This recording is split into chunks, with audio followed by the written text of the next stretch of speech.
आदरणीय सभापति जी, आज जो नॉर्थ ईस्ट को लेकर सवाल उठाते हैं, उन्होंने नॉर्थ ईस्ट को अपने हाल पर छोड़ के रखा था, क्योंकि उनकी जो चुनावी हिसाब किताब होता है, नॉर्थ ईस्ट से इतनी ही लोकसभा की सीटें हैं, क्या उससे राजनीति में फर्क पड़ता है? कभी कोई परवाह नहीं, उसे उनके नसीब पर छोड़ दिया था। हम नॉर्थ ईस्ट को आज देश के विकास का एक सशक्त इंजन बनाने की और हम ताकत से लगे। नॉर्थ ईस्ट पूर्वी एशिया के साथ ट्रेड, टूरिज्म और कल्चरल कनेक्टिविटी उसका गेटवे बन रहा है। और ये जो कहते हैं ना 21वीं सदी भारत की सदी, उसमें ये इनिशिएटिव बहुत बड़ा रोल प्ले करने वाला है, ये हमें स्वीकार करना है। आदरणीय सभापति जी, हमने नॉर्थ ईस्ट में गत 5 वर्ष में जो काम किया है, और अगर पुराने कांग्रेस के हिसाब से साथ उसको अगर तुलना कर दी जाए, हमने जितना काम 5 साल में किया है, इतना अगर उनको करना होता ना, तो कम से कम 20 साल लग जाते, एक पीढ़ी और चली जाती। हमने इतना तेजी से काम किया है। आज नॉर्थ ईस्ट की कनेक्टिविटी उसके विकास का मूलभूत आधार है, उसको हमने प्राथमिकता दी है। और आज भूतकाल के सारे इंफ्रास्ट्रक्चर से कई गुना आगे हम निकल चुके हैं और हमने उसको करके दिखाया है। आदरणीय सभापति जी, नॉर्थ ईस्ट में स्थायी शांति के लिए 10 वर्षों में अनेक प्रयास किए गए हैं और निरंतर प्रयास किए गए हैं, बिना रुके बिना थके, हर एक को विश्वास में लेते हुए में प्रयास किए गए हैं। और उसकी चर्चा कम हुई है देश में, लेकिन परिणाम बहुत ही आशा पैदा करने वाले निकले हैं। राज्यों के बीच सीमा विवाद संघर्षों को जन्म देता रहा है और आजादी से अब तक ये निरंतर चलता रहा है। हमने राज्यों को साथ बिठा करके सहमति के साथ जितने सीमा विवाद खत्म कर सकते हैं, एक के बाद एक अकॉर्ड करते करते जा रहे हैं। रिकॉर्डेड है, सहमति की रिकॉर्ड है। और उसके लिए जो सीमाओं में किसी को उधर जाना है, किसी को यहां आना है, कहीं रेखा यहां बनानी, कहीं रेखा वहां, वो सारे काम कर चुके हैं। आदरणीय सभापति जी, ये नॉर्थ ईस्ट की बहुत बड़ी सेवा है। हिंसा से जुड़े संगठन, जो हथियारबंद गिरोह थे, जो वहां लड़ाई लड़ते रहते थे, अंडरग्राउंड रह के लड़ाई लड़ते थे, हर व्यवस्था को चुनौती देते थे, हर काउंटर ग्रुप को चुनौती देते थे, खून खराबा होता रहता था। आज उनको साथ लेकर के स्थायी समझौते हो रहे हैं, शस्त्र सरेंडर हो रहे हैं। जो गंभीर गुनाहों के अंदर हैं, वो जेल जाने के लिए तैयार हो रहे हैं, अदालत को फेस करने के लिए तैयार हो रहे हैं। न्याय तंत्र के प्रति भरोसा बढ़ना, संविधान के प्रति भरोसा बढ़ना, भारत के लोकतंत्र के प्रति भरोसा बढ़ना, भारत के गवर्नमेंट की रचना पे भरोसा करना, ये इसमें से अनुभव होता है और आज हो रहा है। आदरणीय सभापति जी, मणिपुर के संबंध में मैंने पिछले सत्र में विस्तार से बात कही थी, लेकिन आज मैं फिर से एक बार दोहराना चाहता हूं। मणिपुर की स्थिति सामान्य करने के लिए सरकार निरंतर प्रयासरत है। वहां जो कुछ भी घटनाएं घटी, 11,000 से ज्यादा एफआईआर की गई है।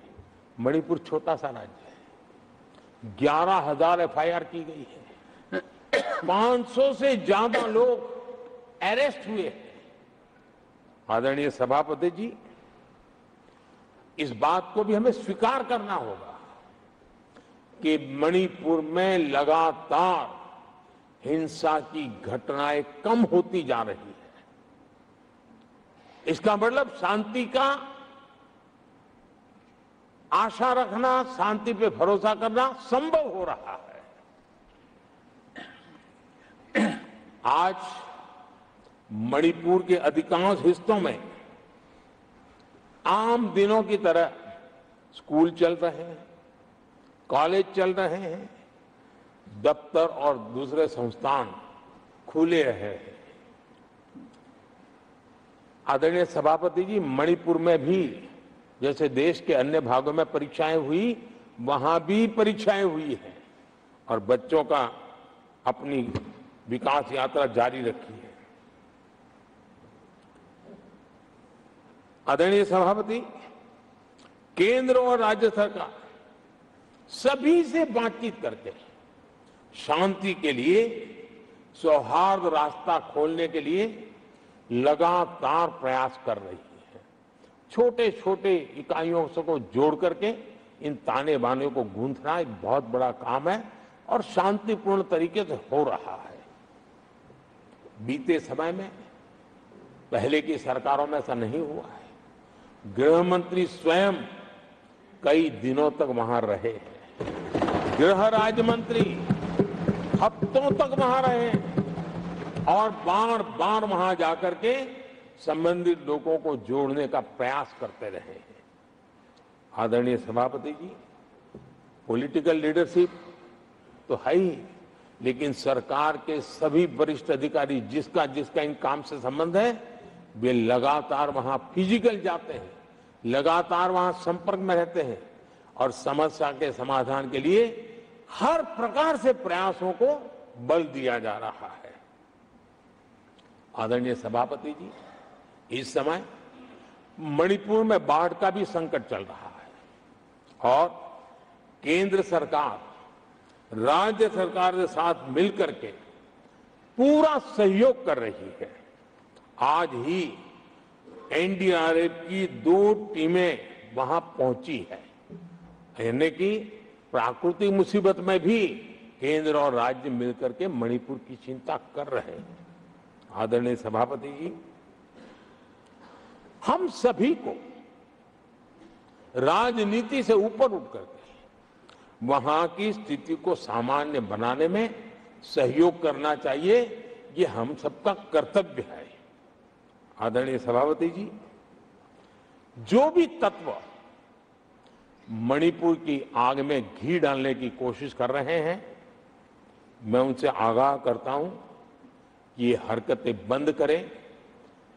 एक समय आएगा मणिपुर ही उनको रिजेक्ट करने वाला है, ऐसे लोगों को। आदरणीय सभापति जी,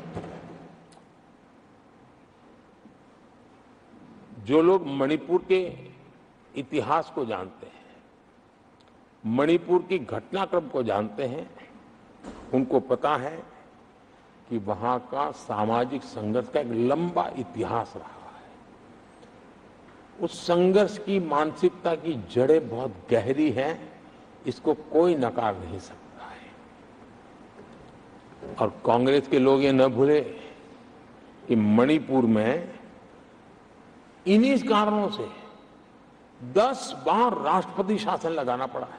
इतने छोटे से राज्य में 10 बार प्रेसिडेंशियल रूल लगाना पड़ा है, राष्ट्रपति शासन लगाना पड़ा है। कुछ तो मुसीबतें होगी और ये हमारे कालखंड में नहीं हुआ है, लेकिन फिर भी राजनीतिक फायदा उठाने के लिए वहां पर जिस प्रकार की हरकतें हो रही है, और राष्ट्रपति जी, आदरणीय सभापति जी, मैं इस सदन में देशवासियों को मैं बताना चाहता हूं, 1993 में मणिपुर में ऐसे ही घटनाओं का क्रम चला था और इतना तीव्र चला था, इतना व्यापक चला था, वो 5 साल लगातार चला था। तो ये सारा इतिहास समझ करके हमें बहुत समझदारी के पूर्वक स्थितियों को ठीक करने के लिए प्रयास करना है।